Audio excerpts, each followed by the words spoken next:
বঞ্চিত হবেন। 30 লক্ষ মানুষ তারা লক্ষ্মীর ভান্ডার পাচ্ছিলেন, তারা পুরুষ,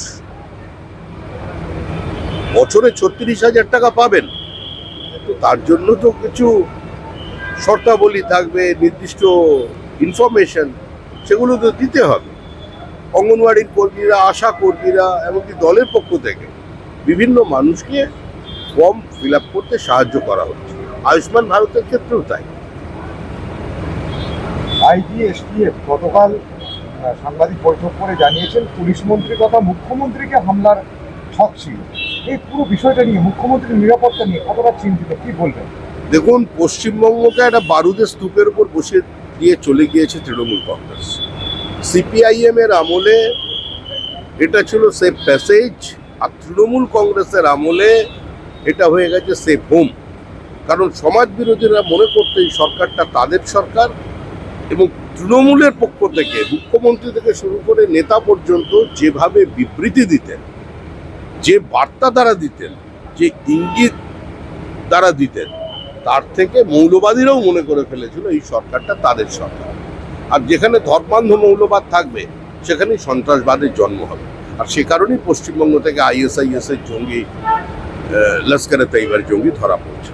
টুলু মণ্ডলের নামে এত অভিযোগ উঠে আসার পর মোহাম্মদবাজার থানা, মোহাম্মদবাজার পঞ্চায়েত চিঠি লিখে জানতে চেয়েছে যে টুলুর পার্কিং লটের ব্যবসা, তার জন্য কোনো অনুমতি আদৌ নেওয়া হয়েছিল কি?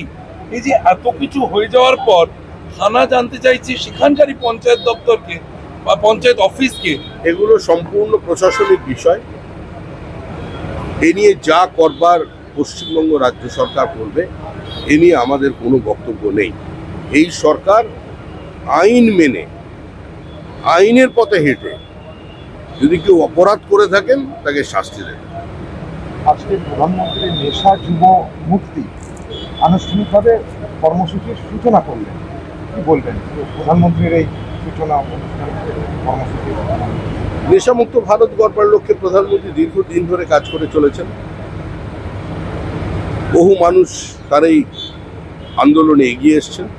আমরা চাই সমাজে এটা একটা গণ আন্দোলনের রূপ নেই, তাহলেই মানুষকে নেশামুক্ত করা যাবে। বিজেপির বিভিন্ন মানুষ যারা এইসব খাদান, প্রমোটারি বা এই পার্কিং ব্যবসা, নানান জায়গায় একটা বড় দল, বিভিন্ন নেতা জড়িত, তাদের উদ্দেশ্যে রাজ্য সভাপতির বার্তা কি? দেখুন, কেউ যদি জড়িত থাকে আপনি তার ছবি দেখান, তার নাম নিয়ে আসুন। একটা অভিযোগ করে দিল বিজেপির নামে, এটা তো কোনো অভিযোগ নয়। বিজেপির কোনো বড় নেতা কোনো খাদান, কোনো বালি, কোনো পাথর, কোনো কয়লার সঙ্গে যুক্ত নয়। আমি বলছি না যে কোনো কোনো ক্ষেত্রে কোনো বিচ্যুতি আছে, নিচুর তলায় কিছু বিচ্যুতি দেখা গেছে, সেগুলোকে আমরা সংশোধন করার চেষ্টা করেছি। এবং রাজ্যের মুখ্যমন্ত্রী শুভেন্দু অধিকারী যেদিন শপথ নিয়েছেন তার পরের মুহূর্ত থেকেই তিনি এর বিষয়ে কড়া পদক্ষেপ নিয়েছেন, এবং এটাকে বন্ধ করতে যা করার তিনি করবেন। প্রশাসনের পক্ষ থেকে, দলের পক্ষ থেকে যদি আমাদের কর্মীদের কোথাও কোনো বিচ্যুতি থেকে থাকে সেটা সংশোধন করবার আমরা আপ্রাণ চেষ্টা করি। আজ দুপুরেও আপনি প্রোটেকশন মানি নিয়ে বার্তা দিয়েছেন যে কেউ কাউকে প্রোটেকশন দিতে যাবেন না, বিভিন্ন বিষয় আপনি তুলে ধরেছেন। এই যে তোলাবাজি, প্রোটেকশন, প্রোটেকশন মানির কথা আমি বলিনি। আমি বলেছি কেউ যদি চোখের জল ফেলে এসে হঠাৎ আপনার কাছে পৌঁছে যায় আর আপনি আবেগতাড়িত হয়ে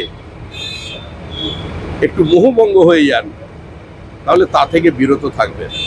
কারণ মানুষ এদের চেনে, এদের মানুষ খুন করতে দেখেছে, নিরপরাধ মানুষের উপর অত্যাচার করতে দেখেছে, মানুষের সম্পত্তি কেড়ে নিতে দেখেছে, বিভিন্ন জায়গায় মানুষের সামাজিক সত্তাকে অপহরণ করতে দেখেছে। আর এদের বিরুদ্ধেই এই নির্বাচনে মানুষ ভোট দিয়েছে।